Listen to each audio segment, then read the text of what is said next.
JOLULIPA. Los terraplanistas siempre se quejan de que los científicos no quieren investigar la Tierra plana. Bueno, he aquí la doctora Becky Smethurst de la Universidad de Oxford. La doctora Becky es una astrofísica ya con varios años de investigación, a quien en esta entrevista se le han hecho varias preguntas con relación a la Tierra plana y los terraplanistas. Veamos qué opina esta famosa científica de estos especímenes. What do you think of the Flat Earth Gang? I'm almost like sad and disappointed in them. That makes me sound like a parent, like I'm disappointed, doesn't it?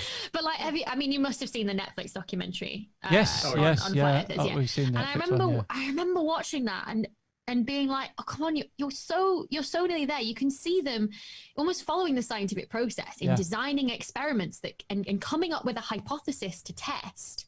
It's just that moment of when the evidence shows them something that doesn't align with their worldview and with their emotions that are tied to this hypothesis, that they don't change, their worldview. And it's that thing that is the missing bit, right? In science, you have to be almost detached, which is difficult because when you do spend your life, studying something specific, but you have to follow the scientific process. And that point is always looking at what the evidence shows you. And if the evidence is against your hypothesis, you have to redefine your hypothesis. That's the basics of science. It's how science moves forward.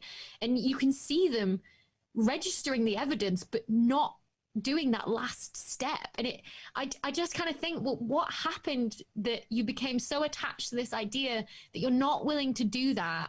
And like, what could you have done in science otherwise? You know what I mean? If you have this mind that can design these crazy experiments to test this, what else could you have done? That's why I'm disappointed in it. Yeah. Katz always says that they do the experiments and then they come up with their own physics laws to explain them, don't they? What's the one? The laws that they come up with are unbelievable. Some of the things that my favourite is when they'll film a boat going over the horizon. That's it, and then invent something called compression or the ether band, which is some optical effect that nobody in the universe understands, but it's what causes boats to disappear bottom up as they go over the horizon. What gets me though is that, like, I know it sort of stems from this, like, when I look at the Earth, it looks flat, and it's like, I only believe what my eyes see kind of thing. Yeah.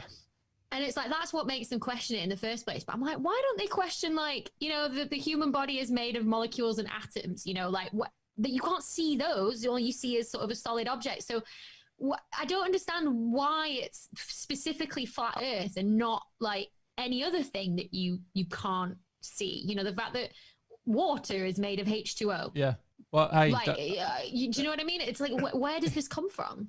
You say that, but there is a conspiracy. One of the first things that Katz tackled was that water was not made of H2O. What is it they said? God. I can't believe that. It was water was an element. An element, that's it. Even given a name, aqueum. That's it. Aqueum. Where does that even stem from? Oh dear.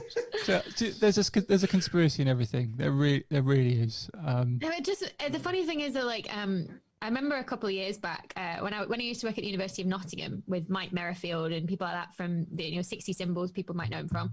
I remember we had a great chat one lunchtime, and he was saying, I've been called up by a BBC radio station this morning asking me to go on, because they have to be impartial.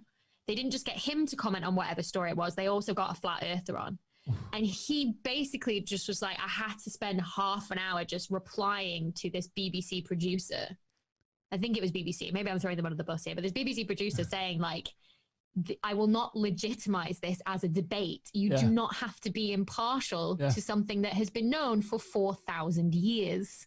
Like, and it's just crazy that you get to that level and you even have to explain it to someone who should know better, but that's the point that you're in. And you constantly get this sort of pushback from the flat earther community, if they want to call themselves, about being like, oh, scientists won't debate with us.